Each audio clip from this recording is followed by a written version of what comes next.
श्री राहुल गांधी जी।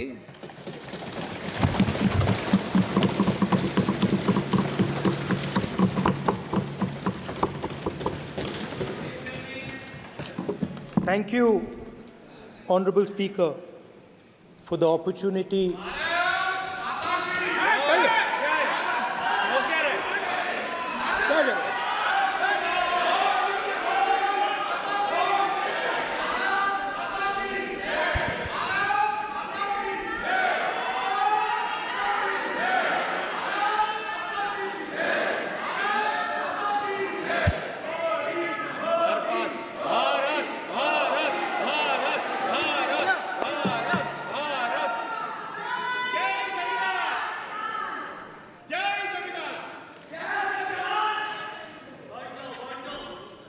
जय संविधान। कॉपी है उसकी?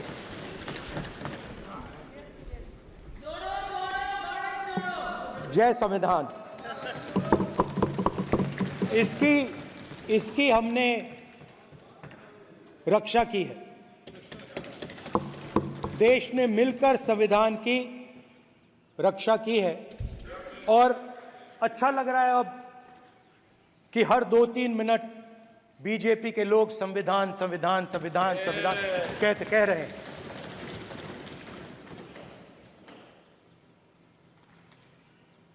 Speaker sir, for the last 10 years,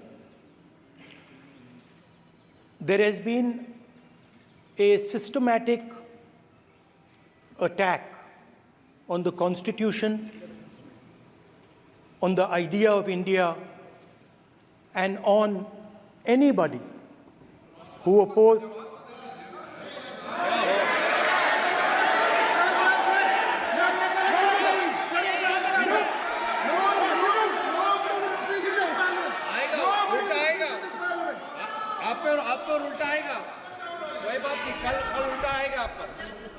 There has been just warming up right now. अभी वार्म अप हो रहा है। तो there was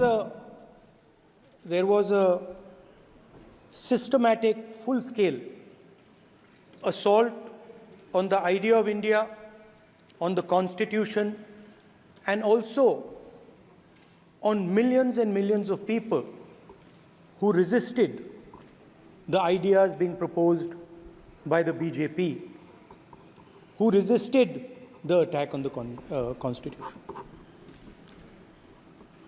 Many of us personally were attacked. In fact, some of our leaders are still in jail. One of our leaders has just recently been released. Another one is still in jail. And not only the opposition, but anybody who resisted the idea of concentration of power, of concentration of wealth, of aggression on the poor, of aggression on Dalits, minorities, tribals, was crushed, violently crushed.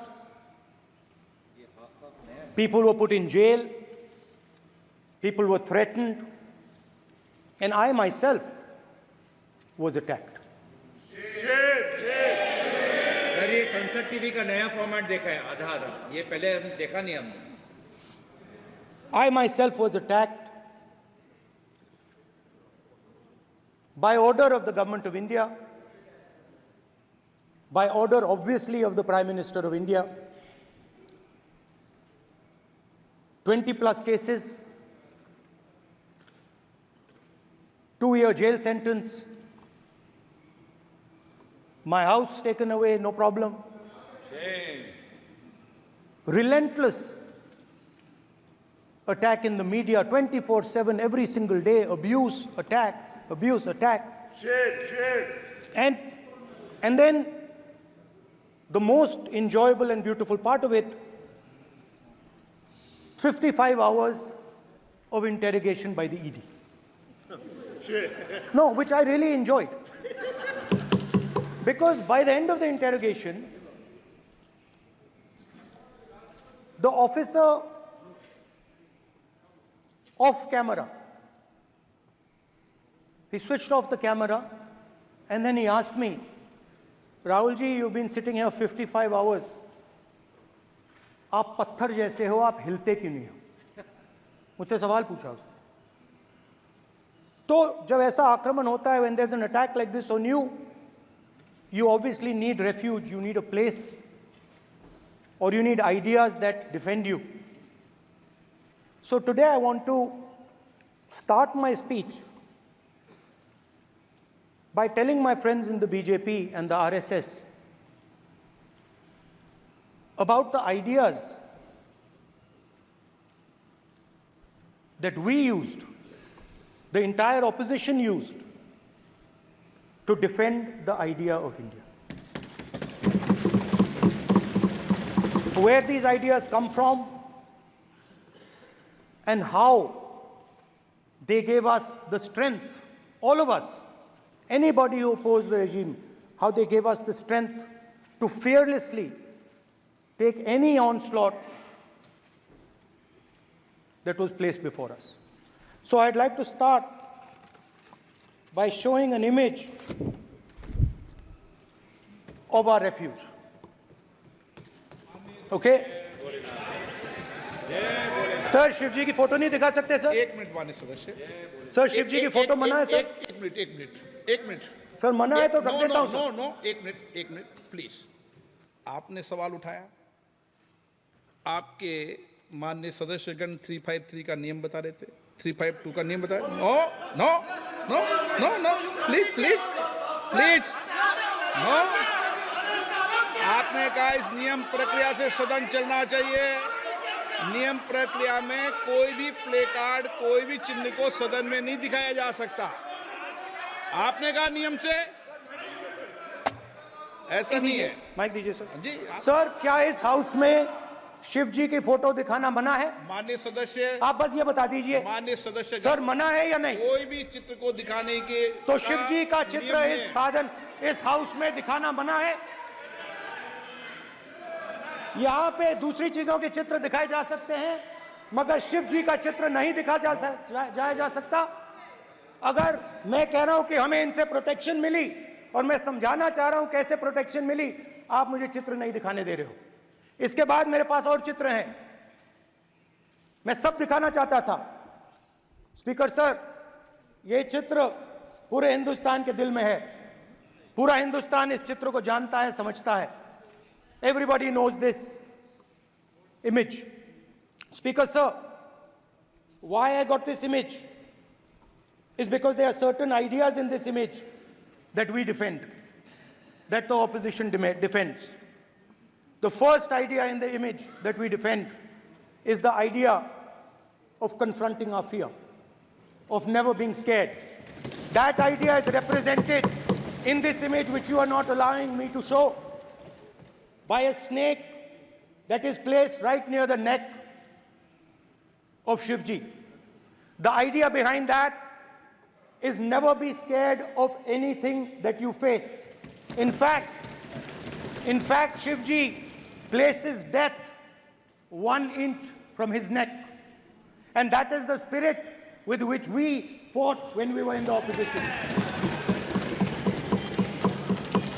From this idea of resisting, we are still in the opposition, I know. I know that. And I'm happy and proud to be in the opposition. Because for us, there is more than power. There is truth. For you, there is only power. That is the only place you want to be. For us, there is truth. And this is a symbol of truth. So when Shivji places the snake near his neck, what he is saying is, I will accept the truth and I will not back down from the truth, and that is what we've said. After that, a new idea emerges. And of course, I cannot show Shivji's picture, but all of you know it. Behind the left shoulder of Shivji is the Trishul. Now, I would like you to understand that there is a reason that the Trishul, a weapon, has been placed behind the left shoulder. The Trishul is not a symbol of violence. It is a symbol of non-violence, and that is why it is placed in a place where Shiva cannot reach it with his right hand. If it was a symbol of violence, it would have been held in his right hand like this. It is a symbol of non-violence. That is why it is placed behind his left shoulder. When we fought the BJP, we were not violent. When we defended the truth, there was not an ounce of violence in us. Now, there is a third idea, and a very powerful idea that emerges from the idea of truth, courage, and non-violence. And that idea, of course, it is a symbol that many of you hate, but that idea is the Abhay Mudra, the symbol of the Congress Party,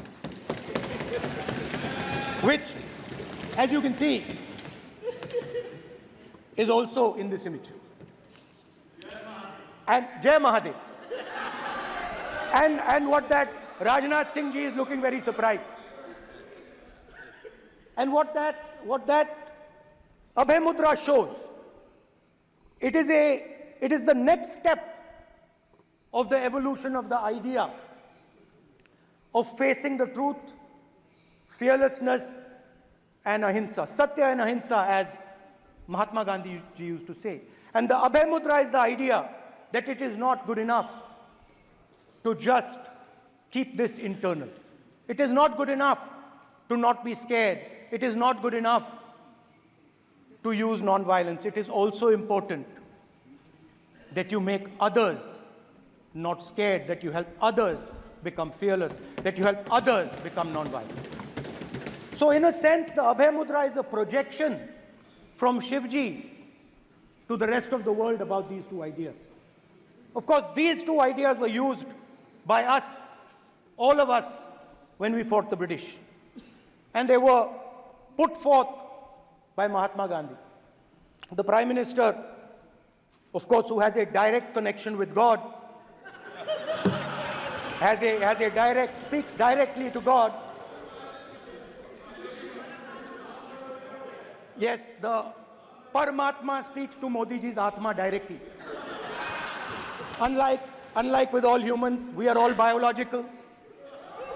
We are born, we die, but the Prime Minister is a non-biological being.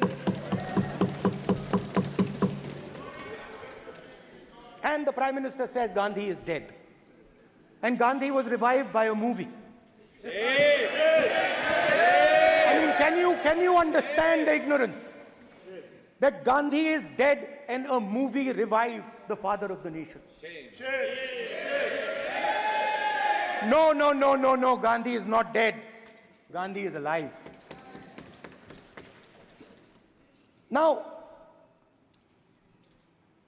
another very interesting thing I noticed. Hanji. That is not your problem. That is not your problem. It is not none of your business. It is not none of your business. And there's another thing I noticed. That it is not just one religion that talks about courage. In fact, all our religions talk about courage. So, here is the religion of Islam.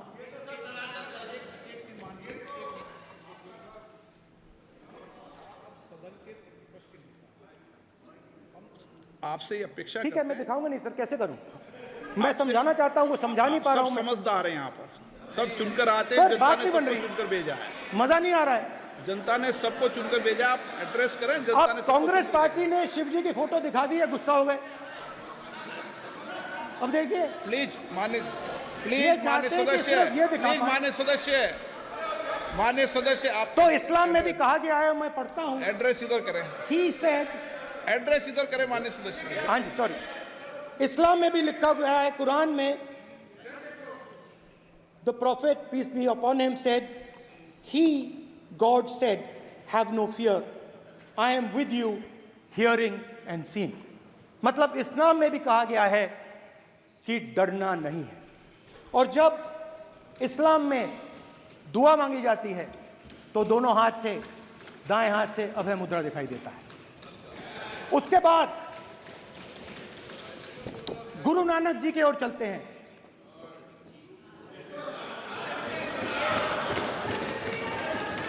Waheguru ji की फतेह, वाहेगुरु जी का खालसा। जिस धर्म पर आप हर रोज आक्रमण करते हो, गुरु नानक जी जो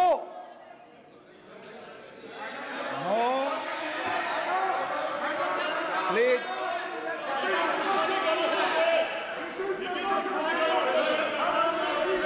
no, please please please please please माननीय सदस्य, please Guru Nanak ji please के माननीय चित्र में भी सदस्य, हम इनको इस तरीके से पूछते हैं, आप इस तरीके से टेबल पे मत रखो। सर कहाँ रखूं सर? तरीका ठीक सर कहाँ नहीं रखूं? है। यहाँ रख दूं सर? आप यहाँ मत यहाँ रख रखो। देता हूं सर।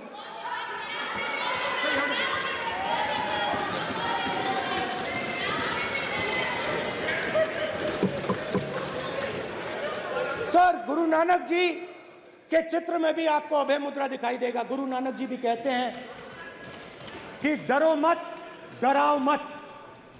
और पंजाब से गुरु नानक जी मेक्का तक गए, थाईलैंड तक गए, अफगानिस्तान गए, श्रीलंका गए, किसी से हिंसा नहीं की, अहिंसा की बात की, सत्य की बात की, और किसी को उन्होंने अपनी जिंदगी में नहीं डराया। उसके बाद जीसस क्राइस्ट की इमेज देखिए, उसमें भी आपको अभय मुद्रा दिखाई देगा। जीसस क्राइस्ट की इमेज में भी अभय मुद्रा, डरो मत, डराओ मत। और जीसस क्राइस्ट ने कहा कि अगर आपको कोई थप्पड़ मारता है तो दूसरा गाल दिखा दो। उसके बाद बुद्ध भगवान, अभय मुद्रा।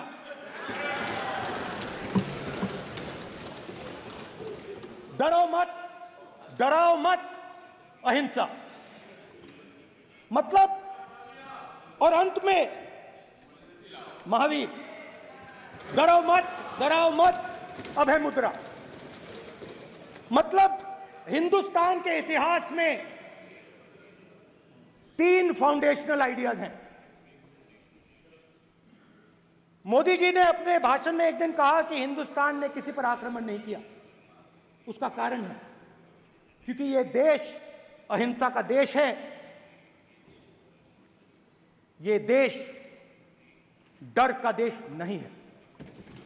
तो हमारे सारे के सारे महापुरुषों ने अहिंसा की बात की, डर मिटाने की बात की। डरो मत, डराओ मत,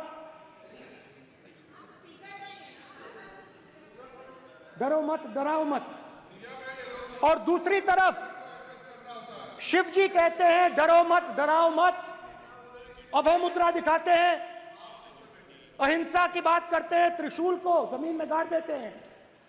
और जो लोग अपने आप को हिंदू कहते हैं वो 24 घंटा हिंसा, हिंसा, हिंसा, नफरत, नफरत, नफरत, असत्य, सत्य, असत्य।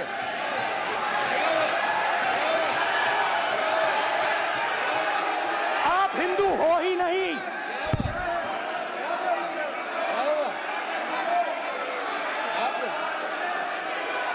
Just get me that picture of Shiva.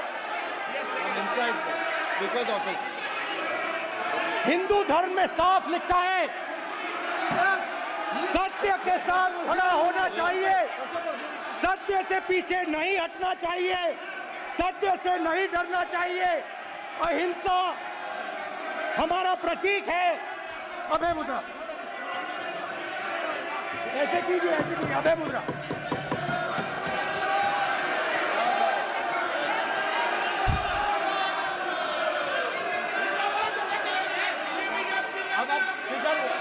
नहीं आएगा।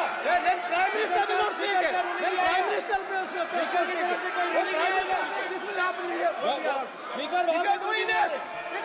भाई भाई भाई माननीय ये आप बात समझिए, आप बात समझिए। ये इसलिए चिल्ला रहे हैं क्योंकि तीर जाके दिल में लगा है, दिल में जाके तीर लगा है, इसलिए ये चिल्ला रहे हैं। देखो चुप हो गए, देखिए स्पीकर सर चुप हो गए सब।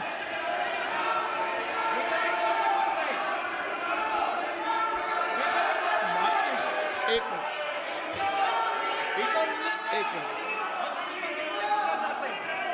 माननीय, आप प्रतिपक्ष के नेता हैं, किसी की भावनाओं को ठेस नहीं पहुंचे सर मुझे चर्चा बोलने में दीजिए। ध्यान रखना चाहिए।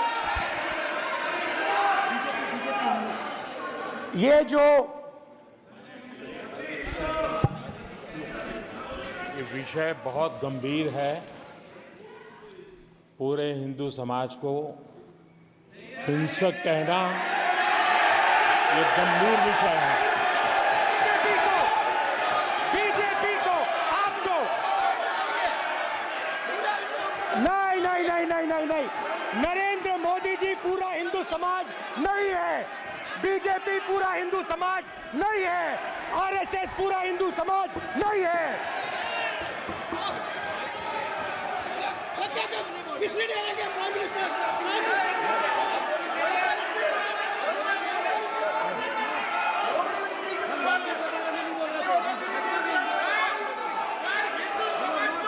भूपेंद्र यादव जी, ये ठेका नहीं है बीजेपी का।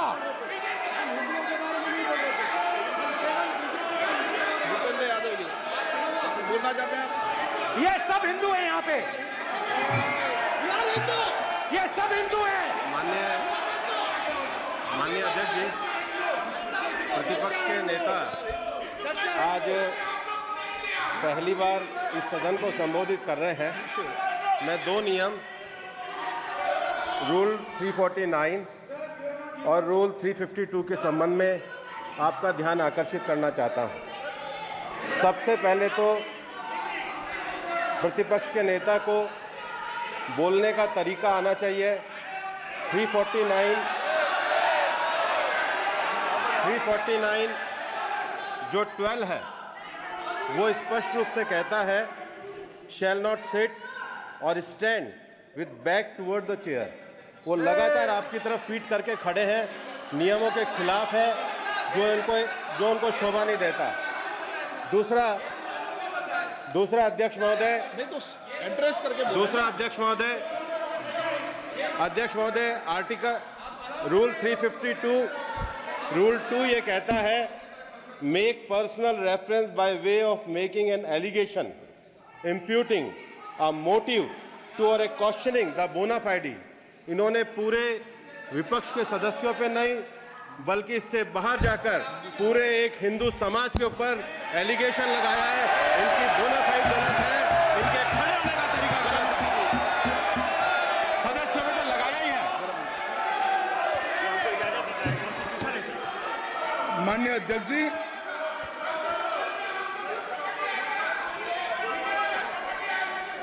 गृह मंत्री जी, नो आप डिबेट में गृह मंत्री जी।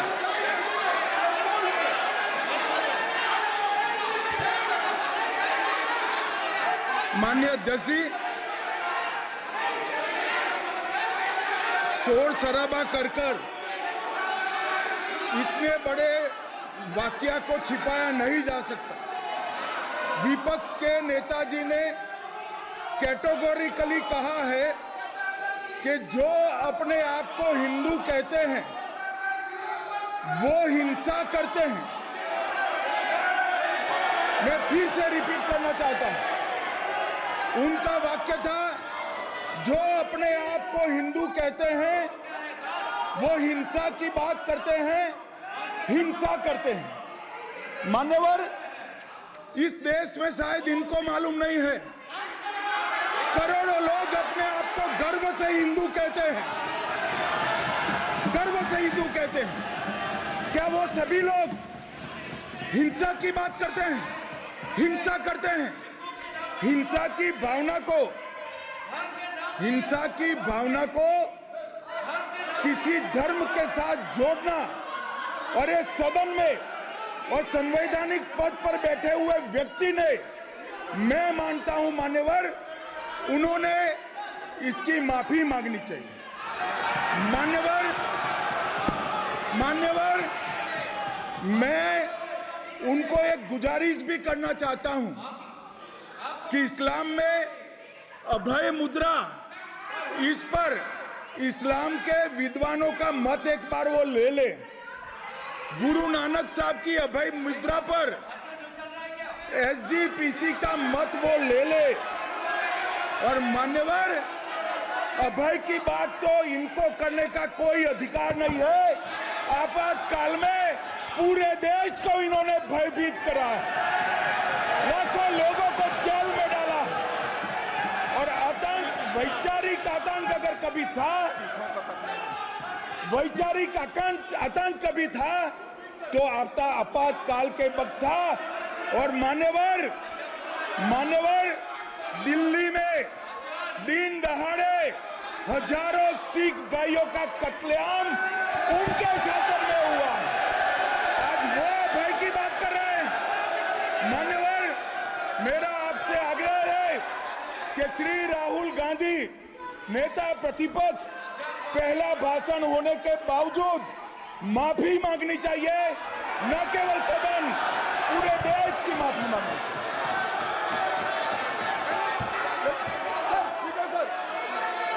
सर,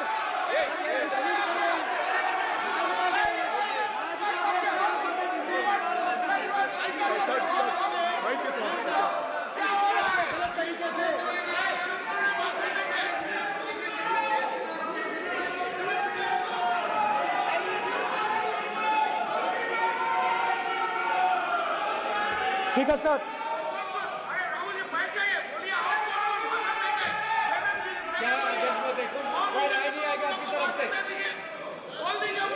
तो कल प्रधानमंत्री मोदी जी के समय भी सर आप ऐसे रहिए sir. I'm not going to speak until they're quiet.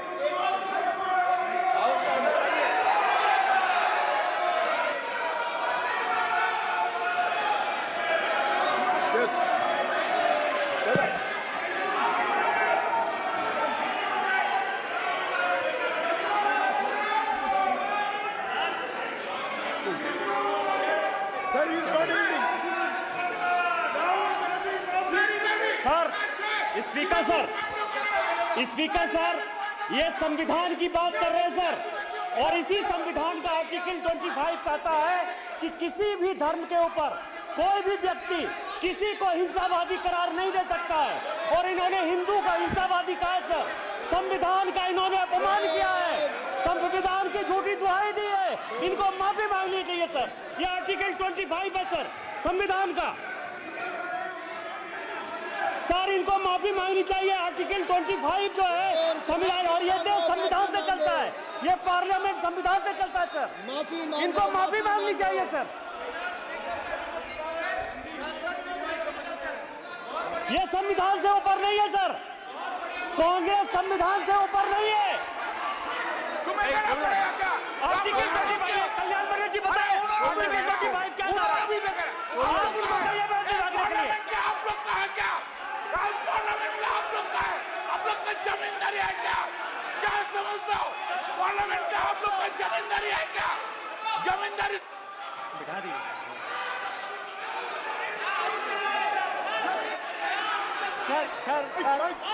Sir, speaker sir, माने प्लीज एक मिनट देता हूं मैं आपको। हिंदू धर्म कहता है, एक मिनट प्लीज, माने सदस्य प्लीज, मान्य प्लीज एक मिनट प्लीज।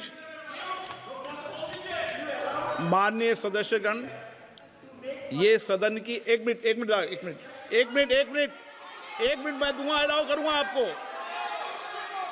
माननीय सदस्यगण, इस सदन की एक गरिमा रही है और हमें संवाद चर्चा करते समय इस सदन की गरिमा को रखना चाहिए, और ऐसी कोई भी आपत्तिजनक बात जो पूरे समाज के पर विषय हो, कम से कम प्रतिपक्ष के नेता को बोलते समय ध्यान रखना चाहिए। मैं इसको सीरियस तरीके से देखूंगा।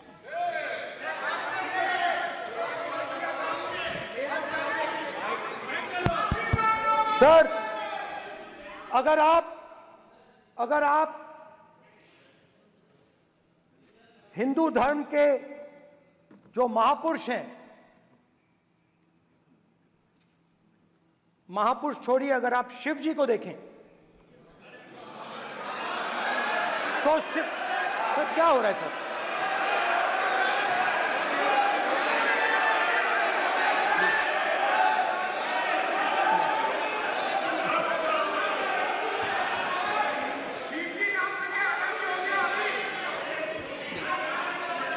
अगर आप शिव जी को देखें तो उनकी इमेज से आपको पता लगता है कि हिंदू डर नहीं फैला सकता, हिंदू हिंसा नहीं फैला सकता, हिंदू नफरत नहीं फैला सकता। और बीजेपी 24 घंटा नफरत, हिंसा, नफरत, हिंसा, नफरत, हिंसा। स्पीकर सर, कहां तक इन्होंने डर फैला दिया है?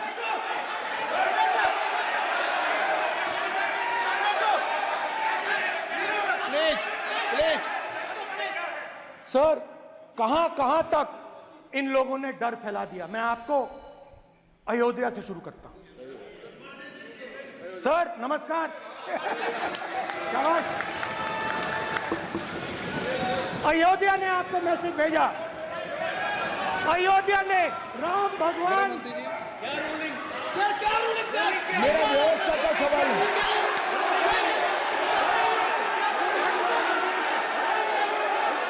इस सदन के नियमों की पुस्तिका, इससे कुछ सदस्यों को क्या मुक्ति दे दी गई है? आपके गाइडेंस के बाद भी बार बार तस्वीर बताना, पूरे बीजेपी को हिंसा कर रही है ऐसे कहना, खड़े होकर एक दूसरे के बीच में हस्तधून करना, सारे नियम इनको लागू नहीं होते हैं। नियम मालूम नहीं है तो ट्यूशन रख ले साहब, सदन इस तरह से नहीं चल सकता है।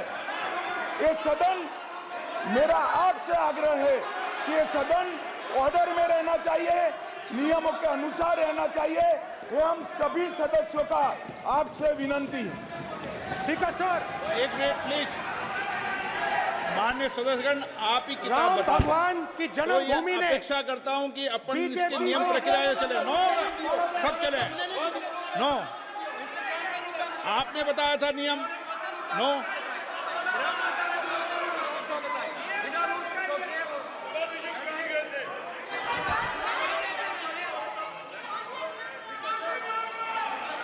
माइक दीजिए सर। हाँ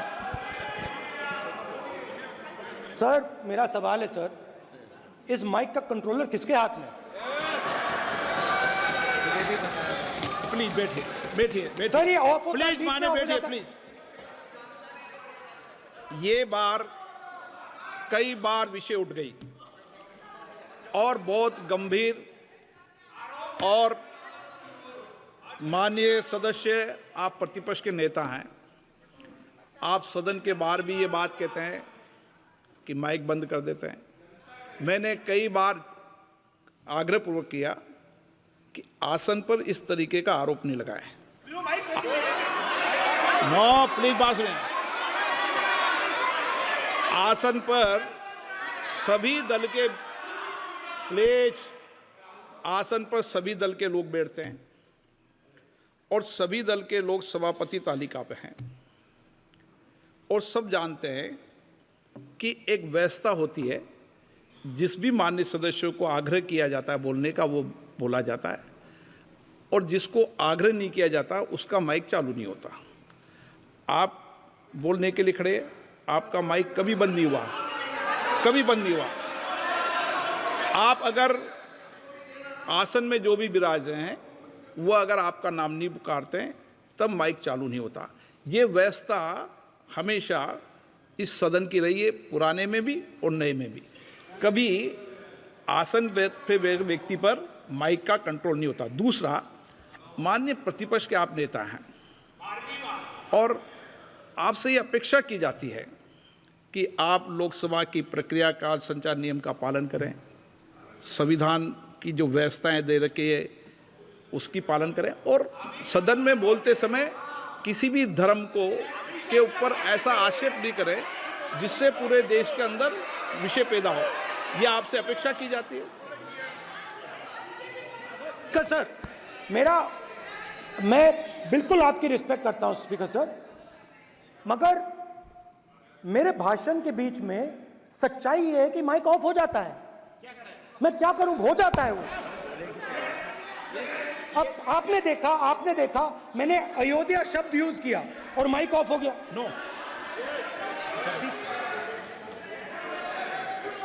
अरे ये प्रधानमंत्री मोदी जी के टाइम में आधा आधा कह रहा है क्या?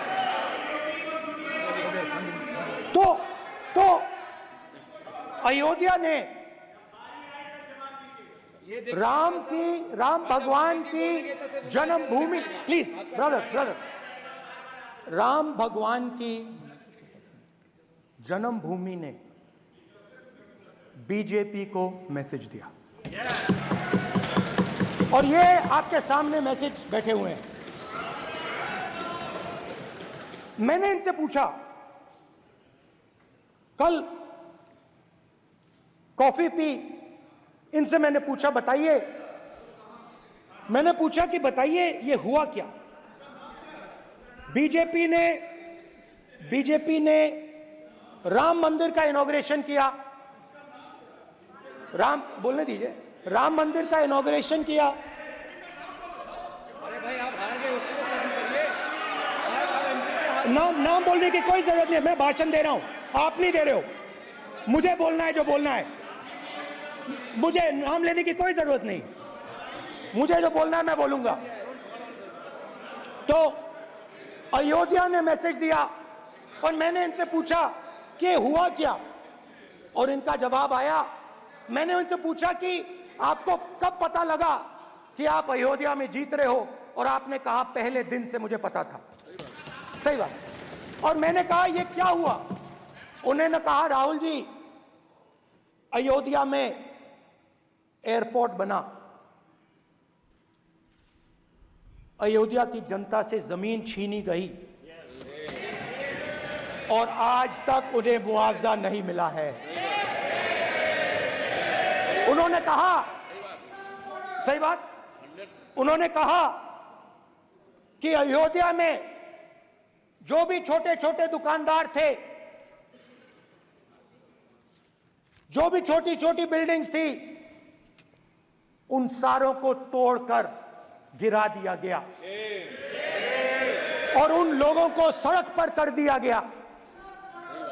इन्होंने यह भी कहा कि अयोध्या के इनॉग्रेशन में अयोध्या की जनता को बहुत दुख हुआ, क्योंकि इनॉग्रेशन में अदानी जी थे, अंबानी जी थे, मगर अयोध्या का कोई नहीं था।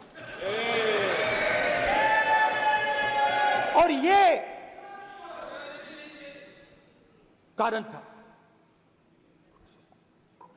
था कि अयोध्या की जनता में, उनके दिल में नरेंद्र मोदी जी ने भय डाल दिया। उनकी जमीन ले ली, उनके घर गिरा दिए, और फिर अयोध्या के गरीब लोगों को, किसानों को, मजदूरों को मंदिर के इनॉग्रेशन तक नहीं जाने दिया। मंदिर के इनॉग्रेशन छोड़ो, उसके बाहर भी नहीं जाने दिया। और इसीलिए अयोध्या की जनता ने सही मैसेज भेजा। अच्छा, इन्होंने मुझे एक और बात बोली, 3 बार इन्होंने कहा कि 3 बार नरेंद्र मोदी ने टेस्ट किया, 2 बार क्या मैं अयोध्या से लड़ जाऊं, और सर्वेयर्स ने कहा अयोध्या में मत लड़ जाना, अयोध्या में मत लड़ जाना, अयोध्या की जनता हरा देगी। और इसीलिए प्रधानमंत्री वाराणसी गए और वहां बच के निकले।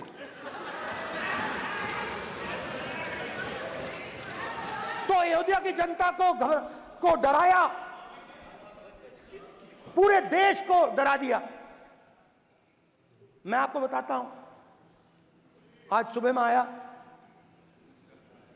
राजनाथ सिंह जी ने मुस्कुरा के मुझे नमस्ते की और मोदी जी बैठे हैं, मुस्कुराहट नहीं, सीरियस, नमस्ते भी नहीं करते, कहीं मोदी जी ना देख लें प्रॉब्लम हो जाएगी। वही कहानी गडकरी जी की है, सच्चाई है।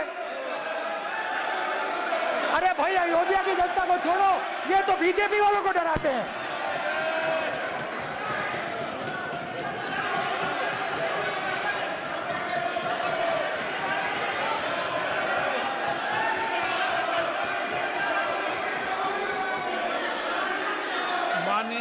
सर क्या है?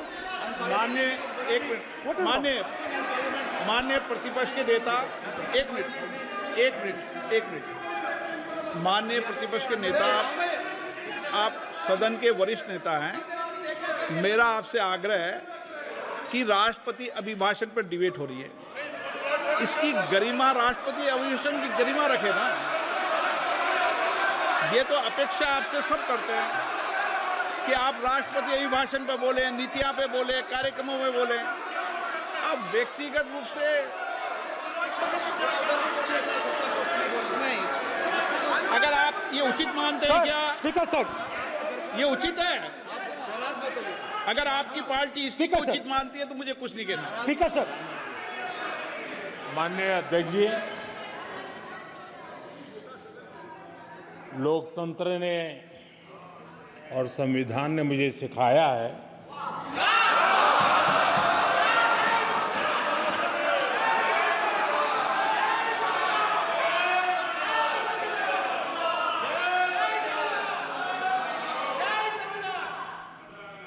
कि मुझे विपक्ष के नेता को गंभीरता से लेना चाहिए।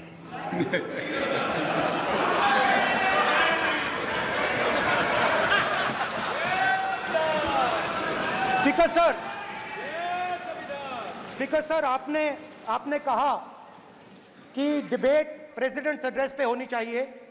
ये जो मैंने किया है, अनुराग ठाकुर जी ने अयोध्या की बात की थी, अनुराग ठाकुर जी ने सनातन धर्म पर आक्रमण की बात की थी, इसीलिए मैंने ये किया है। मैं दिखाना चाहता हूं कि अयोध्या में क्या हुआ, अयोध्या की सच्चाई क्या थी। प्रेसिडेंट्स डिबेट में उन्होंने बात उठाई थी, मैंने बात बंद की। प्रधानमंत्री जी को अच्छी लगी अयोध्या के बाद अच्छी लगी, डर फैलाया और ऑपोजिशन का रिस्पांस एक साथ मिलकर भारत जोड़ो यात्रा, सारे के सारे ऑपोजिशन, पूरा देश एक साथ मिलकर कन्याकुमारी से कश्मीर तक चला। और जो आपने डर फैलाया उसके बारे में यात्रा में बहुत कुछ सुनने को मिला। अभी तक याद है, सुबह 7 बजे 7-8 बजे की बात थी, यात्रा में चल रहे थे, एक महिला आती है, हमारे साथ चलती है, मेरा हाथ पकड़ती है और घबराई हुई सी थी। तो मैंने पूछा क्या हुआ, और मुझे कहती है मुझे मार रहा है, मुझे मार रहा है। मैंने पूछा कौन मार रहा है, कौन मार रहा है? बेटी बचाओ, बेटी की दुविधा सुनाई दे रही, बेटी का दर्द नहीं सुनना चाहते, भारत की महिलाओं का दर्द नहीं सुनना चाहते।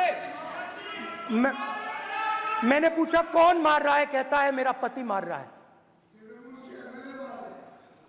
मैंने कहा क्यों? कहती है सुबह का खाना नहीं दे पाई।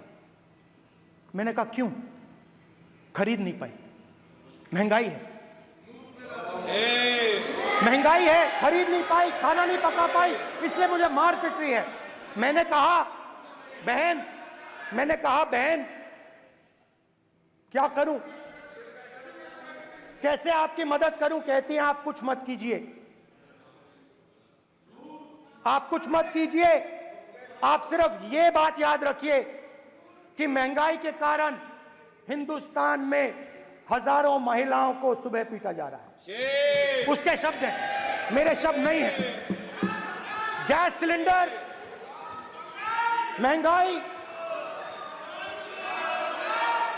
तो आपने गरीबों को, महिलाओं को डराने का काम किया। शिव जी कहते हैं डरो मत, डराओ मत। आपने हिंदुस्तान की महिलाओं को महंगाई से हर रोज डराया है। कुछ दिन पहले मैं पंजाब में अग्निवीर के परिवार से मिला। सुनिए अग्निवीर के परिवार से मिला। छोटा सा घर था, छोटा सा घर था।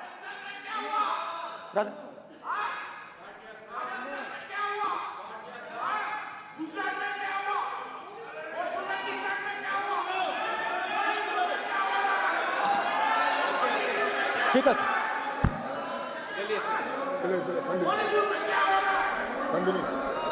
छोटे से घर में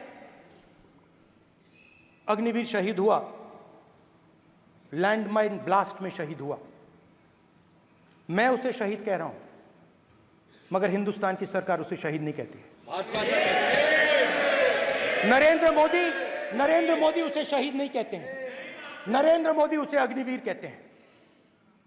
उस घर को पेंशन नहीं मिलेगी, उस घर को कॉम्पनसेशन नहीं मिलेगी, शहीद का दर्जा नहीं मिलेगा। और बेचारे बैठे हुए थे, 3 बहनें थी, एक साथ बैठी हुई थी, रो रही थी। आम जवान को पेंशन मिलेगी, जरूर दुख होगा, मगर हिंदुस्तान की सरकार आम जवान की मदद करेगी। मगर अग्निवीर को जवान नहीं कहा जा सकता। अग्निवीर यूज एंड थ्रो मजदूर है। और आप उससे कहते हो, उसको आप 6 महीने की ट्रेनिंग देते हो, 6 महीने की ट्रेनिंग देते हो। दूसरी तरफ चाइना के जवान को 5 साल की ट्रेनिंग मिलती है। राइफल लेकर उसके सामने खड़ा कर देते हो, उसके दिल में भय पैदा करते हो। एक जवान और दूसरे जवान के बीच में फूट डालते हो कि एक को पेंशन मिलेगी, एक को शहीद का दर्जा मिलेगा, दूसरे को नहीं मिलेगा। और फिर अपने आप को देशभक्त कहते हो। ये कैसे देशभक्त हैं? फिल्म स्टार जैसी फोटो थी उस लड़के की, फिल्म स्टार, बॉलीवुड स्टार की फोटो थी। मैं सोच रहा था, देखो इस युवा ने जान दी। स्पीकर सर,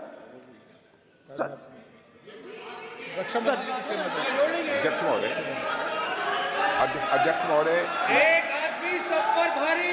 अध्यक्ष महोदय, मैं नेता प्रतिपक्ष से अनुरोध करना चाहूंगा, गलत बयानी करके सदन को गुमराह करने की कोशिश गलत नहीं है सर, गलत नहीं है सर, कर देना चाहता हूं कि युद्ध के दौरान अथवा सीमाओं की सुरक्षा के दौरान यदि हमारा कोई अग्निवीर का जवान शहीद होता है तो उसके 1 करोड़ रुपए की धनराशि सहायता के रूप में उसके परिवार को मुहैया कराई जाती है। इस प्रकार की गलत बयानी से सभी को गुमराह करने की कोशिश नहीं की जानी चाहिए। संसद महोदय, अध्यक्ष।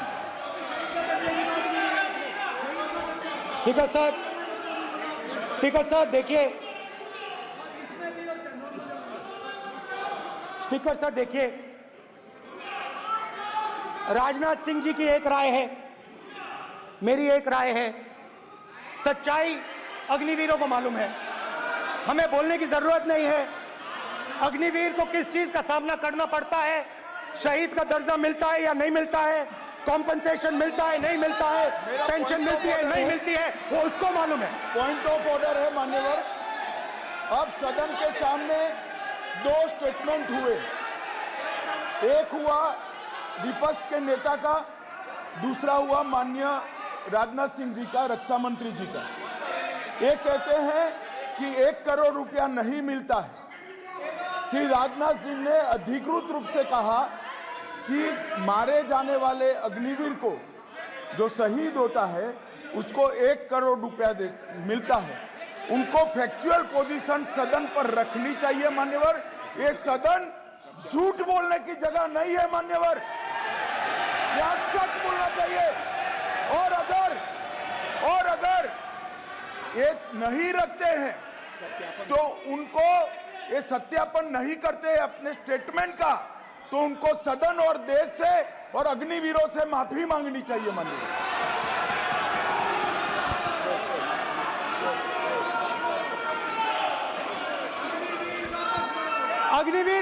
अग्निवीर की सच्चाई मैंने फ्लोर ऑफ द हाउस पे रखी है और राजनाथ सिंह जी ने भी कहा है। जो रियलिटी है वो हिंदुस्तान की सेना को मालूम है, वो अग्निवीरों को मालूम है। उनके कहने से या मेरे कहने से कोई फर्क नहीं पड़ता, सच्चाई तो उनको मालूम है। उनको मालूम है सच्चाई कौन बोल रहा है।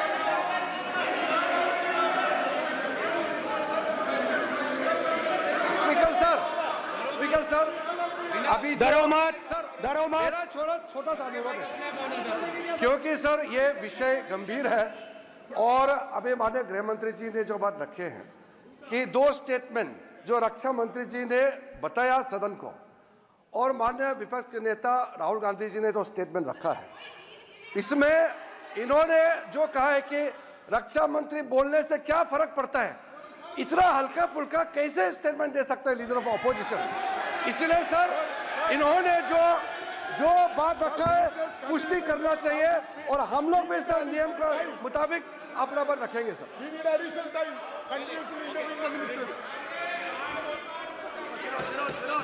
और स्पीकर सर स्पीकर सर, देश की सेना जानती है, पूरा देश जानता है कि अग्निवीर स्कीम सेना का स्कीम नहीं है, पीएमओ का स्कीम है। और पूरी सेना जानती है कि स्कीम प्राइम मिनिस्टर का ब्रेन चाइल्ड था, स्कीम सेना का ब्रेन चाइल्ड नहीं था। जैसे नोटबंदी की गई वैसे ही आर्बिट्री तरीके से। अध्यक्ष महोदय,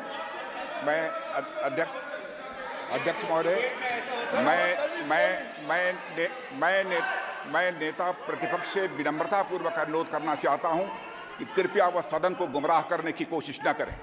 अग्निवीर योजना के संबंध में बहुत सारे लोगों से 158 ऑर्गेनाइजेशन के साथ सीधा संवाद स्थापित हुआ है, उनके सुझाव लिए गए हैं, तब यह अग्निवीर योजना लाई गई है और बहुत सोच समझकर यह योजना लाई गई है। और मैं यह भी स्पष्ट कर देना चाहता हूं, इस प्रकार की योजनाएं दुनिया के कई देशों में है, यूएस में है, यूके में है, वहां पर किसी को कोई किसी प्रकार की आपत्ति नहीं है।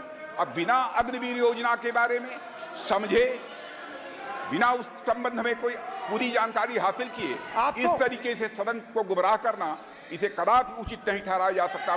महोदय, मैं तो आपसे ये अनुरोध करूंगा, इसे सदन की कार्रवाई से बाहर निकाला जाना चाहिए।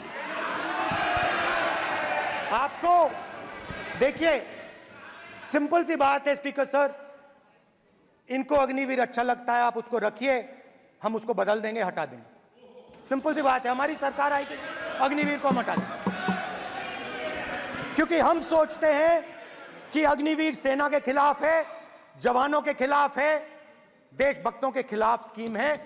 हम इस स्कीम को नहीं चाहते।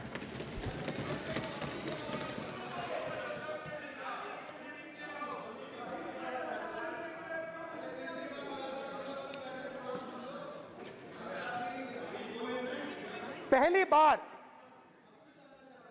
हिंदुस्तान की हिस्ट्री में जनता से स्टेट्स छीने गए हैं। जम्मू कश्मीर लद्दाख से आपने पहली बार स्टेट छीना है। मणिपुर को आपने सिविल वॉर में डुबा दिया है। मणिपुर को आपने और आपकी योजनाओं ने, आपकी पॉलिटिक्स ने जला दिया है। और आज तक हिंदुस्तान के प्रधानमंत्री मणिपुर नहीं गए हैं। ऐसा लगता है कि मणिपुर हिंदुस्तान का प्रदेश ही नहीं है। प्रधानमंत्री के लिए मणिपुर स्टेट ही नहीं है। मणिपुर में सिविल वॉर हो ही नहीं रही है। और एक बार बयान दिया हमने, मतलब प्रेशर लगाया, हम गए, हमने प्रधानमंत्री से कहा एक मैसेज दे दीजिए, मणिपुर चले जाइए, जनता की वहां रक्षा कीजिए। नहीं,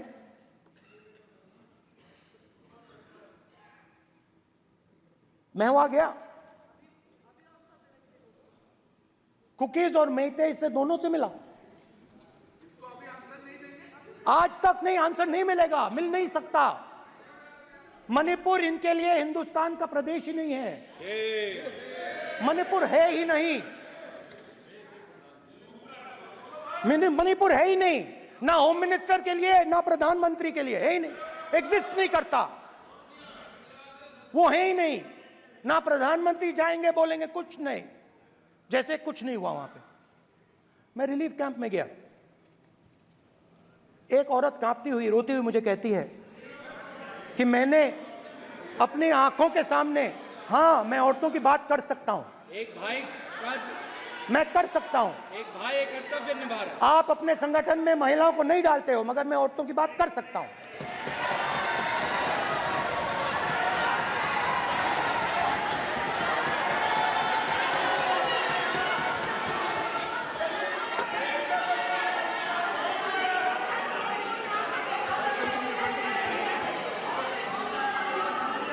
मुझे कहती है मैंने अपने आंखों के सामने, मेरे आंखों के सामने मेरे बच्चे को गोली मारी गई। मैं भागना नहीं चाहती थी, मैं मरना चाहती थी, उसके साथ मरना चाहती थी। मुझे घसीट के वहां से ले गए और फिर मेरे को अपने बच्चे की फोटो दिखाती है, कांपती हुई ऐसे फोटो दिखाती है। ये आपकी योजनाओं का नतीजा है। आपको शर्म आनी चाहिए।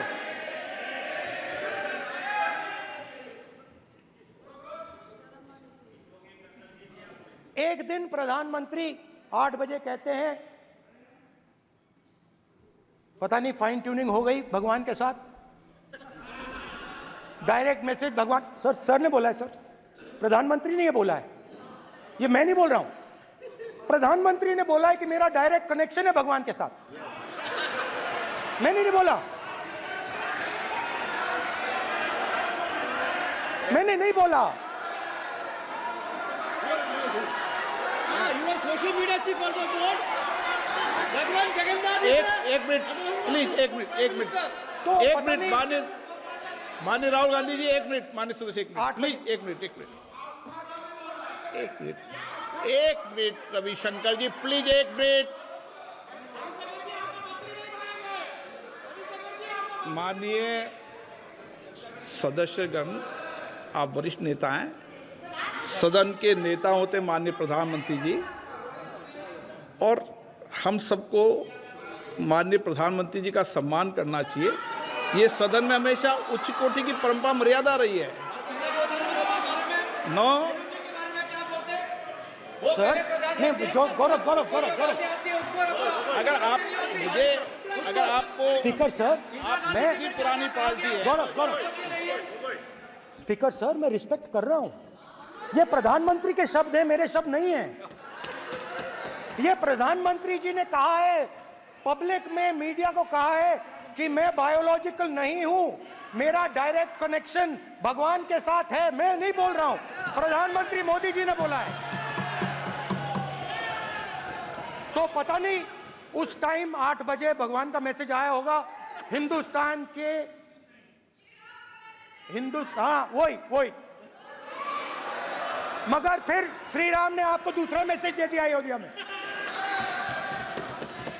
भगवान का मैसेज आया होगा, मोदी जी नोटबंदी कर दीजिए। नोटबंदी कर दिया, डायरेक्ट ऊपर से आया मैसेज, ऑर्डर आया खटाक। और अलग अलग ऑर्डर आते हैं। अदानी जी वाला ऑर्डर आता है, बंबई एयरपोर्ट अदानी जी को ऊपर से ऑर्डर आता है, खटाक खटाखट खटाखट खटाखट ऑर्डर आते हैं। तो नोटबंदी कर दी। स्मॉल और मीडियम बिजनेसेस जो हैं, जो हिंदुस्तान की रोजगार की रीढ़ की हड्डी है, बैकबोन है, उड़ा दिया, उड़ा दिया, खत्म कर दिया। आज नतीजा यह है कि ये जो भी करना चाहे करें, हिंदुस्तान के युवाओं को रोजगार नहीं मिल सकता। Job creation backbone is broken, finish, खत्म। नोटबंदी की, गलत जीएसटी लागू की, उड़ा दिया। अब मैं सोचता हूं, पहले मैं सोचता था ये पता नहीं कैसे हुआ, अब मैं समझता हूं कि ये अदानी जी, अंबानी जी जैसे लोगों के लिए किया गया था। ये रास्ता साफ करने का तरीका था, रास्ता साफ करने का तरीका था। इनकम टैक्स डिपार्टमेंट उनके पीछे पड़ा रहता है। जीएसटी, डिमोनेटाइजेशन, 24 घंटा उनको तंग करते हैं। उनके कैश फ्लो को रिस्ट्रिक्ट करने की कोशिश करते हैं, कैश फ्लो को क्रश करने की कोशिश करते हैं कि वो परे हट जाएं और अरबपति उनकी जगह ले लें। आप किसी भी छोटे व्यापारी से पूछ लो, किसी भी स्मॉल मीडियम बिजनेस ओनर से पूछ लो, ये आपको बता देगा।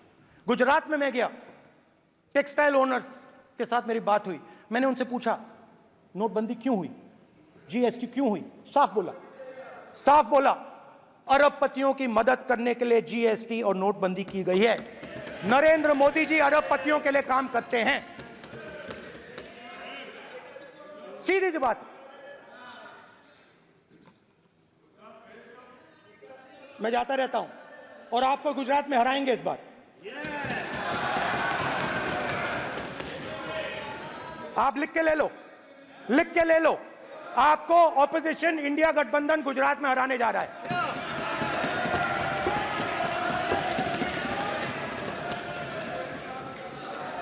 किसानों को डराने के लिए लैंड एक्विजिशन बिल जो हम लाए थे, उनकी जमीन की रक्षा करने के लिए, उनको सही कॉम्पनसेशन देने के लिए, उसको आपने खत्म कर दिया। यहां कोशिश की, कर नहीं पाए तो स्टेट्स में खत्म कर दिया, खत्म कर दिया। हर स्टेट में आपने खत्म कर दिया है। अगर आप जानते नहीं हो चेक कर लो, हर स्टेट में, हर भाजपा की स्टेट में खत्म कर दिया। सर हर भाजपा रूल स्टेट में खत्म किया है, हर भाजपा की रूल स्टेट में खत्म किया है, हर भाजपा की रूल स्टेट में खत्म किया है। स्पीकर सर,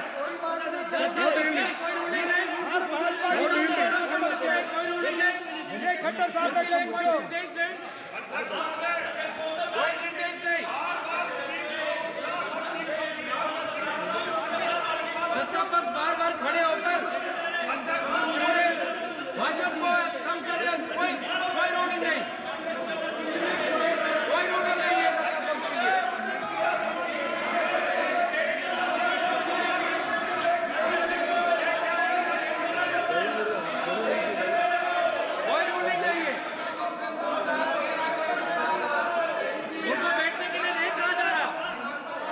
बैठने के लिए नहीं कहा जा रहा, इनको बैठने के लिए नहीं कहा जा रहा।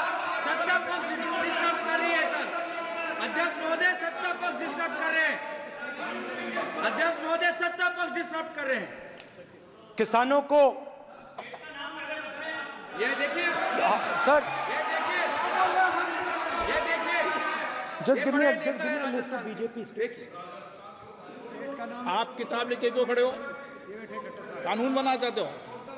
आप क्या बोलना चाहते हैं, कानून से बताओ। स्पीकर का डायरेक्शन है सर, स्पीकर का डायरेक्शन 115, और वो ये कहता है सर, वो ये कहता है कि कोई भी मेंबर यदि अपनी बातें कहना चाहता है, जैसे अग्निवीर के बारे में उन्होंने कहा या स्टेट के बारे में कहा, उनको ऑथेंटिकेट करना पड़ेगा, नहीं तो माफी मांगनी पड़ेगी। ये आपका डायरेक्शन है 115(1) और 115(2). इसीलिए वो जो बातें कर रहे हैं उसको ऑथेंटिकेट करें, चाहे अग्निवीर के लिए चाहे वो किसानों के लिए कर रहे हैं। सर, ये आपका डायरेक्शन है।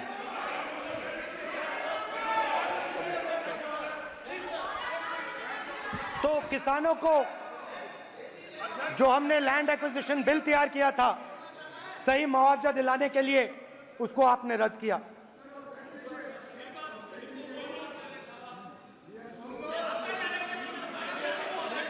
विल ऑथेंटिकेट कर देंगे, ऑथेंटिकेट कर देंगे। बैठ जाओ, कर देंगे हम ऑथेंटिकेट। बैठ जाओ, कर देंगे ऑथेंटिकेट। उसके बाद किसानों को डराने के लिए, याद रखिए शिव जी कहते हैं डरो मत डराओ मत, किसानों को डराने के लिए आप 3 नए कानून लाए। प्रधानमंत्री ने उनसे कहा कि ये आपके फायदे के कानून हैं। सच्चाई थी कि वो अदानी जी अंबानी जी के फायदे के कानून थे। हिंदुस्तान के सारे किसान खड़े हो जाते हैं। आज तक सड़क ब्लॉक है। अगर आप वहां जाएंगे आज तक आपको दिखेगा कि वो सड़क जिस पे किसान आए थे वो आज तक बंद पड़ी हुई। हरियाणा में 2 जगह किसान खड़े हो गए, कहते हैं नहीं ये हमारा नहीं है,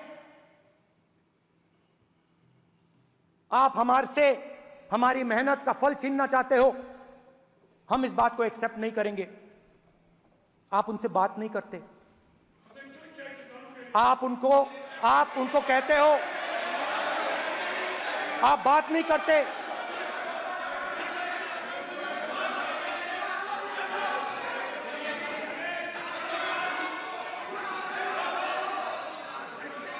आप बात नहीं करते, आप गले नहीं लगते, आप उन्हें आतंकवादी कहते हो। आप कहते हो ये सब आतंकवादी हैं। झूठ नहीं है, झूठ नहीं है, सच है, सच है। मान्यवर, मैं समझ रहा हूं कि विपक्ष के नेता है नाते पहली बार बोल रहे हैं, मगर नियमों के पुस्तक के बाहर वो नहीं जा सकते। ये स्टेटमेंट करे कि हम कहते हैं कि किसान आतंकवादी, तो कैसे सदन में चल सकता है मान्यवर? आप एक तरफा नियमों के ऊपर जाकर उनको रियायत दे रहे हो मान्यवर, हमें संरक्षित करिए, ऐसे नहीं चलता। 700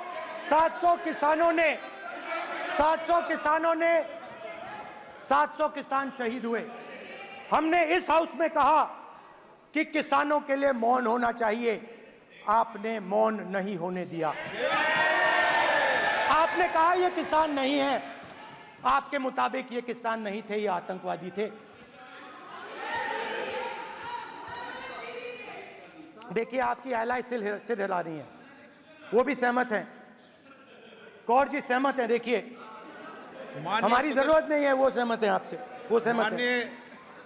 माननीय बोला था माननीय सदस्य, एक शब्द उधर नहीं सर। किसान क्या मांग रहा है सर? स्पीकर सर, माननीय सदस्य, स्पीकर सर, किसान क्या मांग, सॉरी, मेरा ये आग्रह है, आपकी पार्टी का समय नहीं बचेगा। दोगे पूरा?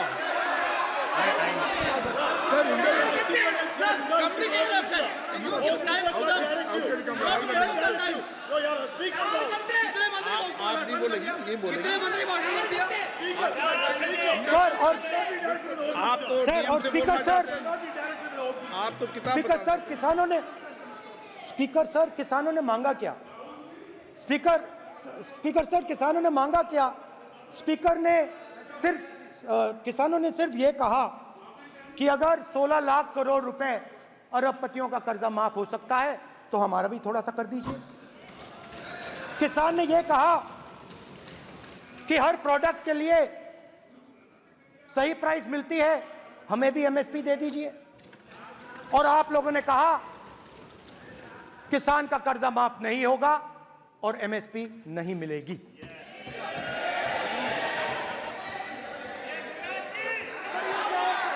माननीय अध्यक्ष महोदय, ये गलत बयानी कर रहे हैं।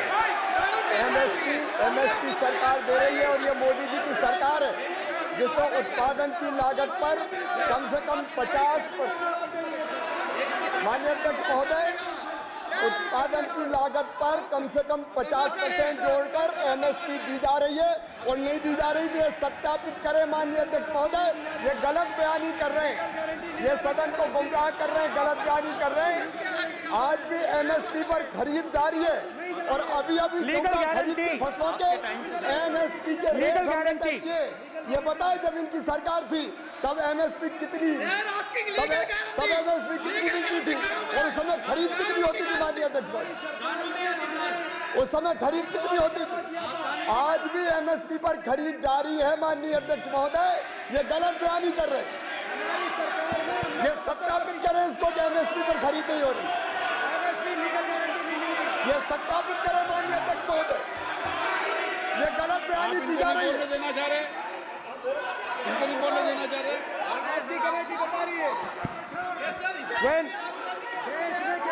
स्पीकर सर, एमएसपी जब मैं speaker sir, MSP with legal guarantee. Speaker sir, the issue is MSP with legal guarantee, not just MSP. MSP is being given. The issue is Kisans want MSP with legal guarantee, which you are not ready to give them. तो किसानों में आपने डर डाला, भय डाला, महिलाओं में महंगाई, गैस सिलेंडर, सेना में अग्निवीर, हर व्यक्ति के लिए आप लोगों ने भय का कोई ना कोई पैकेज दिया, गिफ्ट दिया, तोहफा दिया। स्टूडेंट्स की बात करते हैं। जो आप 2000 साल पहले की बात करते हो, थोड़ी सी भविष्य की भी बात कर देते हैं, इंडिया के फ्यूचर की बात कर देते हैं। रोजगार तो आपने खत्म कर दिया, नोटबंदी, जीएसटी, जो आपने स्मॉल एंड मीडियम बिजनेसेस थे उनको खत्म करके, युवाओं को आर्मी में अपॉर्चुनिटी मिलती थी, अग्निवीर उनके लिए आपने दे दिया, वो खत्म कर दिया, रास्ता ब्लॉक कर दिया। पब्लिक सेक्टर को आप प्राइवेटाइज करते हैं, वो रास्ता बंद कर दिया। और अब एक नया फैशन निकला है, नीट।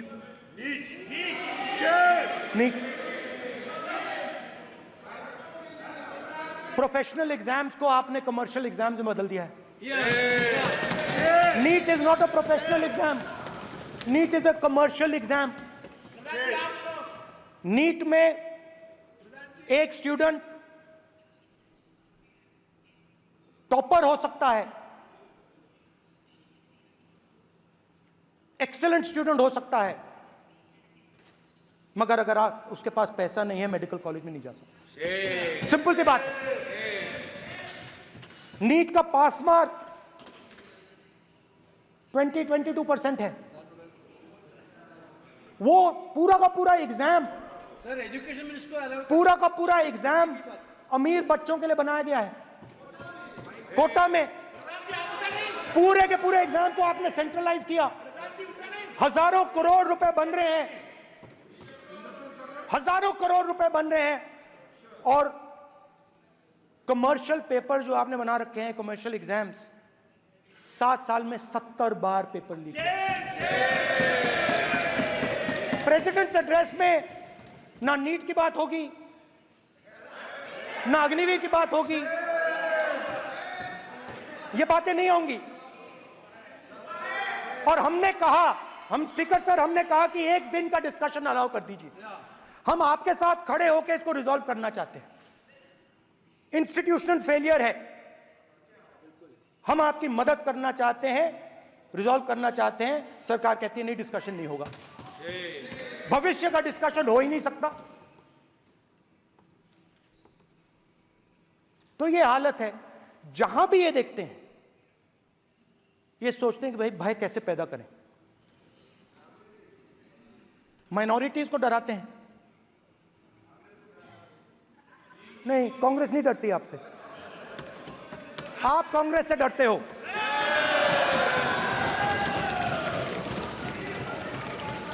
हिंसा, नफरत, माइनॉरिटीज के खिलाफ, मुसलमानों के खिलाफ, सिखों के खिलाफ, क्रिश्चियंस के खिलाफ। और माइनॉरिटीज ने क्या किया? माइनॉरिटीज ने क्या किया? हर स्फीयर में हिंदुस्तान को रिप्रेजेंट करते हैं, नाम रोशन करते हैं। पत्थर जैसे हिंदुस्तान के साथ एक साथ खड़े हैं, देशभक्त हैं। और आपने सारे के सारे माइनॉरिटीज पर आक्रमण किया, उनके खिलाफ हिंसा, नफरत फैलाई।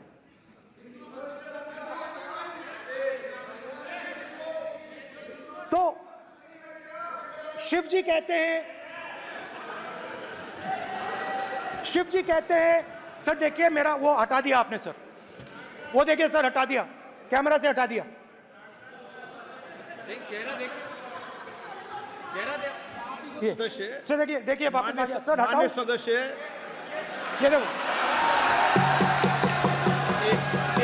एक मिनट देखा सर आपने? एक मिनट ये सर मैं प्लीज एक मिनट सर मैं सर इतना कहना चाहता हूँ, प्लीज माननीय सदस्य प्लीज। नहीं ये ठीक नहीं है। नो नहीं, एक मिनट माननीय, एक मिनट प्लीज, एक मिनट।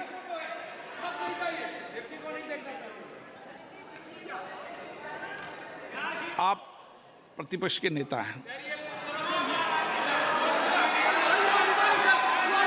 और मैं आपसे अपेक्षा करता हूं कि सदन की गरिमा बनी रहे, मर्यादा बनी रहे, नियमों का पालन हो।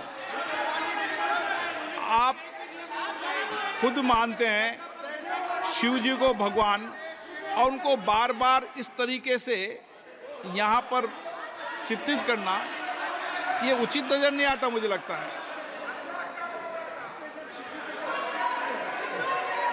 स्पीकर सर देखिए, रूल्स की किताब पढ़ोगे आप? रूल्स में है कि आप कोई भी चित्र को नहीं दिखा सकते सदन में, आप किसी बात का नाम नहीं ले सकते, आप नियम प्रक्रियाओं से नहीं बोल रहे हैं।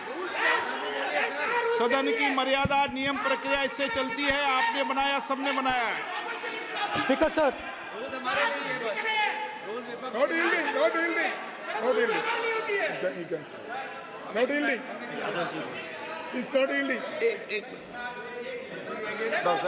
Speaker sir, this is not right.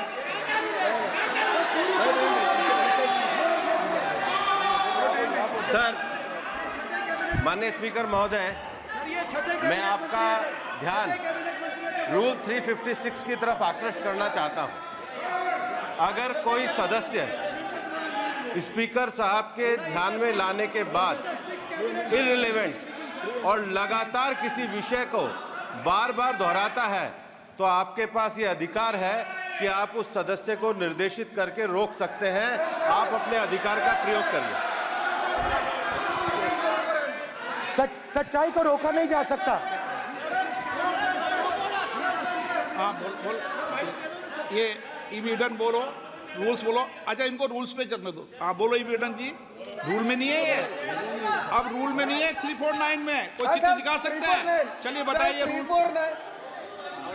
हाँ सुनिए, सुनाओ आप इनको। सर 3492, फिर आपकी भी सुनो। While House in sitting, a member shall not interrupt any member while speaking by disorderly expression or noises or any other disorderly manner.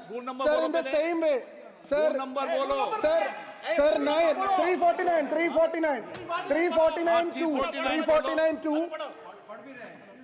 Sir, while the House is in sitting, 2 shall not interrupt any member while speaking by disorderly expression or noises or any other disorderly manner. Sir, Nishikant Dua and the Honorable Ministers are continuously disturbing the House, sir. Continuously intervening the speech. Sir, continuously. Sir, shall maintain silence when not speaking in the house. 9, 349, 2 and 9. Very clear, sir. एक minute,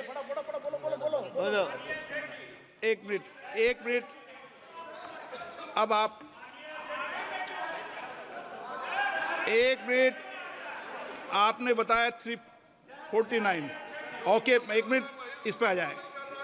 सभा में झंडे, प्रतीक या कोई भी प्रदर्शित वस्तु प्रदर्शित नहीं करेंगे। माननीय प्रतिपक्ष के नेता, आप आपकी सदस्य का रूल की पालना कर लें, अच्छा है। तो नीट में तो सब इनके जगह भय सदस्य ने फैलाया। नियम बताया, उसकी पालना करने के लिए कह रहा हूं मैं तो।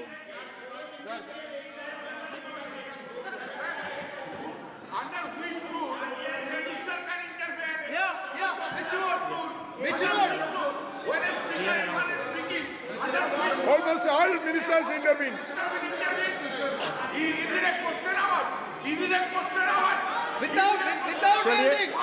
ओके, प्लीज प्लीज, आप मान अधिवक्ता हैं, प्लीज बैठिए। अध्यक्ष, आसन पर बैठे सभापति या अध्यक्ष माननीय सदस्य को अलाउ कर सकता है, ये नियम में नहीं है। ये नियम में नहीं है क्या? नो, कर सकते हैं। आप रूल्स पे मत चलिए, रूल्स पे चलेंगे तो नो। ये नियम में नहीं लिखा कि एलओपी बोले तो आप बीच में नहीं बोल सकते। नो, अध्यक्ष के आसन की व्यवस्था दे सकते हैं, प्लीज। चलो। Sir, you have allowed 2 ministers, 3 ministers, and I want to make very short references. Read this. 352. A member while speaking shall not make personal reference by way of making an allegation, imputing a motive to or questioning the bona fides of any other member of the House. Okay. Has Rahul Gandhi made reference to any other member? Sir, ये हुआ नहीं। or use utter treasonable, seditious or defamatory words. He is mentioning the name of Shiva. Defamatory. आप क्यों विद्वान में बैठा हूं ना सीट पे, आपको मैं बता दूंगा सब नियम। सर, ये लोग नहीं समझते हैं, may be because of their inadequate knowledge of English, they thought that reference to, he did not make any personal reference. Please. And the next point Okay. is, sir, Rajnath Singh ji made a point on Agniveer. There is a method to correct any wrong statement made in the House. Please read 115(1) of the directions by the Speaker. It says, a member wishing to point out any mistake or inaccuracy in a statement made by a minister or any other member shall, before referring the matter in the House, write to the Speaker pointing out the particulars of the mistake or inaccuracy and seek the permission of the Speaker to raise the matter. Has Rajnath Singh written to you? Has he written? No. He has not done. All these ministers. Shivraj Singh Chouhan sir इतने दिन बाद लोकसभा में अभी आप सुनिए, खड़ा होकर बोलने लगा। माननीय मजाक की जगह है क्या? You have not given a notice. मेरे पास You है sir. cannot point out mistake. Or on MSP, he made a statement. नहीं, What right he has? आप एक without मिनट reference? प्लीज। आपने 352 का हवाला दिया। 352 के अंदर स्पष्ट रूप से लिखा है, कोई भी तथ्य ऐसे कभी भी नहीं बोले जाएंगे जो इस सदन का सदस्य नहीं है। मैं अपेक्षा करूंगा कि प्रतिपक्ष के नेता इन नियम प्रक्रियाओं की पालना करें। और दूसरा विषय जो माननीय सदस्य ने कहा है, 102 के अंदर ही सदन में सभापति या अध्यक्ष किसी भी मान्य सदस्य को बोलने की इजाजत दे सकता है, नियम प्रक्रिया के तहत है। No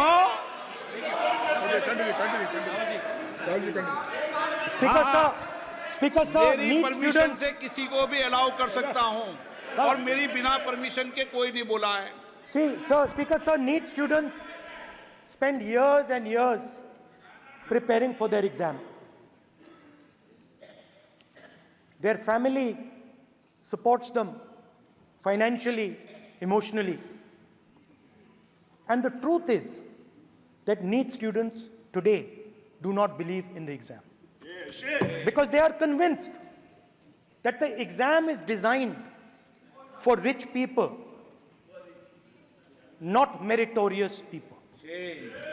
I have met a number of NEET students, every single one of them tells me that the exam is designed to create a quota for rich people and to create a passage for them into the system, and is designed not to help poor students. Now, इससे भी बहुत डर होता है। महीनों पढ़ाई करते हैं, ये पता नहीं कि भैया एग्जाम लीक हो जाएगा, नहीं होगा। अगर पास भी हो गए तो पैसा कहां से आएगा? तो उधर भी इन लोगों ने भय डालने का काम किया। तो जहां भी ये देखते हैं ये भय डालते हैं। सेना में, युवाओं में, किसानों में, मजदूरों में, महिलाओं में, डिसेबल्ड में भी। और मैं ये भी कह सकता हूं कि सिर्फ बाकी हिंदुस्तान में भी नहीं, मगर अपनी पार्टी में भी भय है। आपकी पार्टी में डर है, भय है, सच्चाई है। देखो अब आप चिल्ला नहीं रहे हो, अब आप शांत हो, अब बिल्कुल शांत हो। सच्चाई बोल दी, चिल्ला नहीं रहे, चुप। क्योंकि आपकी ट्यूनिंग डायरेक्टली प्रॉब्लम क्या है, आप चिल्ला भी नहीं सकते क्योंकि कनेक्शन नहीं। सर मैं बोल रहा हूं, सर समझा रहा हूं, स्ट्रक्चर बोल रहा हूं।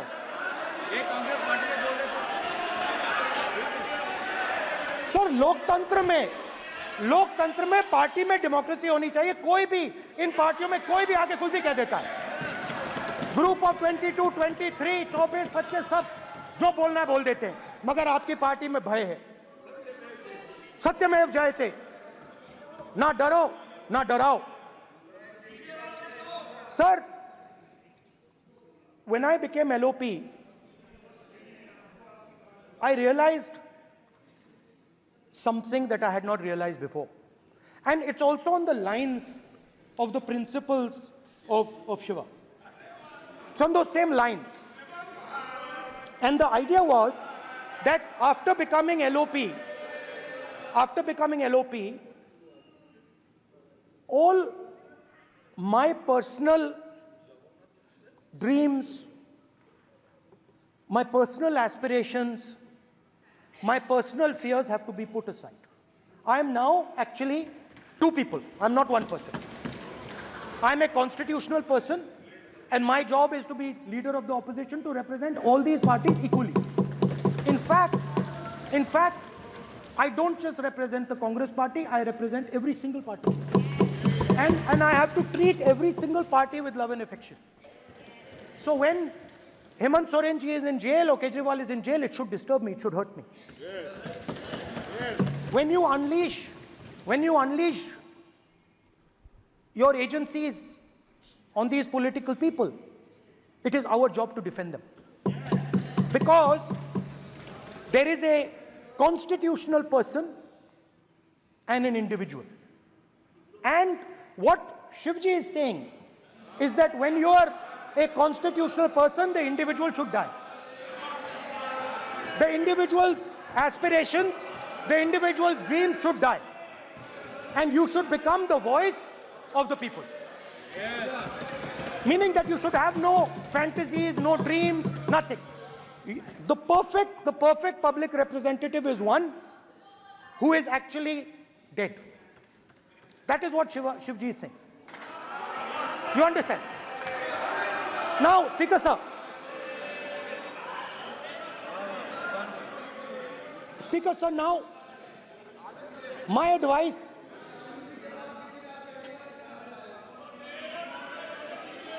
So there are two structures now. One is me as an individual, and one is me as leader of the opposition. Me as an individual, I might have my likes and dislikes, I might have my views, but me as leader of opposition have to suppress them, have to reduce them and say, now I'm the voice of the opposition. That is the idea of the democratic system. The people have given me a responsibility, and that responsibility should overcome my personal likes, dislikes, aspirations. Now, Speaker sir, why I'm saying this, and forgive me for saying this, but when you were being put on that chair, I walked there to help you, to walk with you to the chair. And I shook hands with the Prime Minister, and I shook hands with you. And then I walked to your chair. And you are the final arbiter of the Lok Sabha. You're the final word here. What you say fundamentally defines Indian democracy. You don't allow us to speak, you allow us to speak, you allow them to speak, you don't allow us to speak. All these things define Indian democracy. Speaker sir, there are actually two people sitting in that chair. There is the Speaker of the Lok Sabha, the Speaker of the Indian Union, and there is Mr. Om Birla. When Modi ji went and shook your hand, and I went and shook your hand, I noticed something. When I shook your hand, you stood straight like this and shook my hand. And when Modi ji shook your hand, you bowed down and shook his hand.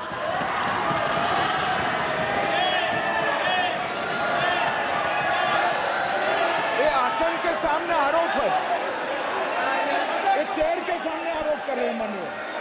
Now, with all respect, sir.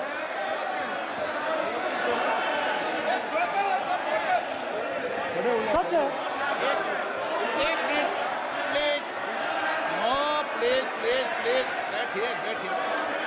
No, please, बैठिए, please. Please बैठिए. एक minute, please. Please. Okay, please. No. माननीय प्रतिपक्ष के नेता, एक minute, please. माननीय, please. No. प्रतिपक्ष के माननीय नेता, माननीय प्रधानमंत्री सदन के नेता हैं, और मुझे मेरी संस्कृति संस्कार ये कहते हैं, व्यक्तिगत जीवन में भी, सार्वजनिक जीवन में भी, और इस आसन पर भी, जो हमसे बड़े हैं उनको झुककर नमस्कार करो। मुझे यही सिखाया है, और बराबर वालों से बराबर का व्यवहार करो, यही मुझे सिखाया है। और इसीलिए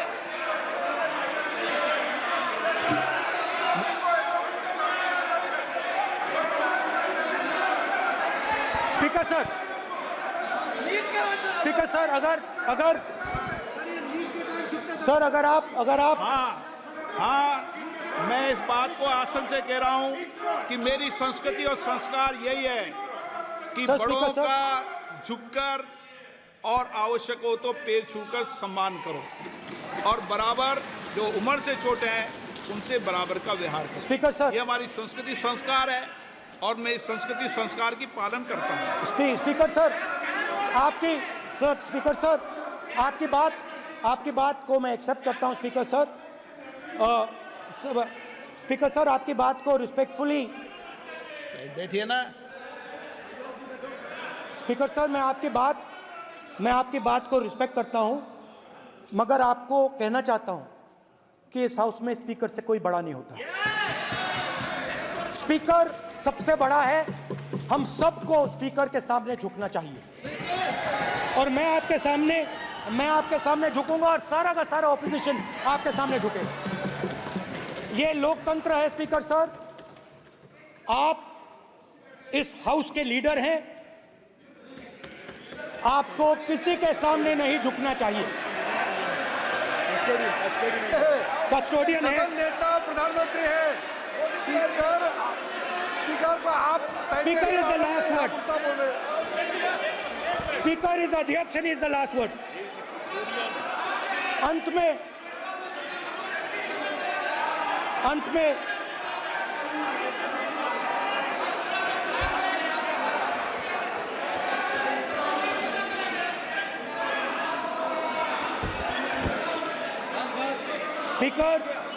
Speaker is the last word in the Lok Sabha, and in that spirit, Speaker is the last word in the Lok Sabha, and in that spirit, as members of the Lok Sabha, we are subservient to the Speaker. I believe that. Yes. Now, there might be people in this room who think they are not, but I think the entire opposition believes that we are subservient to you, sir. And we will listen to what you say, and we will bow in front of you. But the only thing I request, Speaker, sir, is it is important that there is fairness in this house. Yes, yes. Now, I gave a speech, Speaker, sir, and it was interrupted throughout. Yes. Now, this time is going to be taken away from my colleagues. And I think that is unfair. Finally, I'd like to say that the principles that allowed us to fight are in our traditions. Truth, courage, non-violence. And they're in all our religions. And what you have come to represent today is untruth, a complete lack of courage, and violence. And my recommendation to you, if you take it, this country has a government and you are the government. And you are, whether we like it or not, you are the government of India. Elected by the people. And I agree to that. But I would say to you that as individual members, as the cabinet, you do not spread fear in this country. That you do not spread hatred in this country. That you listen to the farmers of this country, you listen to the students of this country. When the opposition says to you, let's have a debate for one day, have it. It's not going to harm anybody. They're going to love you for it. The students of India are going to say, we love the government because they allowed us our voice, they let us speak for one day. So, do not spread hatred. Do not spread violence. Do not be fearful. Even the BJP members here, even the cabinet members, do not be fearful. You have a constitutional position. You are individuals and then you have a constitutional position. Rajnath Singh ji is an individual and he's the Defense Minister of India. And that is the way this country has to be run. And we as the opposition, don't take us as your enemies. We are not your enemies. We are here, we are sincerely here to make your work easier, as long as you follow the basic principles that we have stated. And these principles are Shivji's principles. They are the principles of Shivji. Har Har Mahadev, you can say. To make the government. This is basically what I have explained here today is the concept of Indian leadership in all religions. Respect, affection, ahimsa, and always standing up for the truth. And I'm more than happy, all of us are more than happy to discuss anything you want without being nasty, without being aggressive, anything you want, we are ready to discuss. So please let us work together to take this country forward. You are the government. We have to accept that. You got 240 seats. So I congratulate you on that. At least accept it. Accept to kar lijiye. They're not happy. They're not happy. Not happy. They're not happy. Okay, you're not happy. So I would say we want to both work for this country. Work with the spirit of bravery. work without violence, work without hatred. Thank you.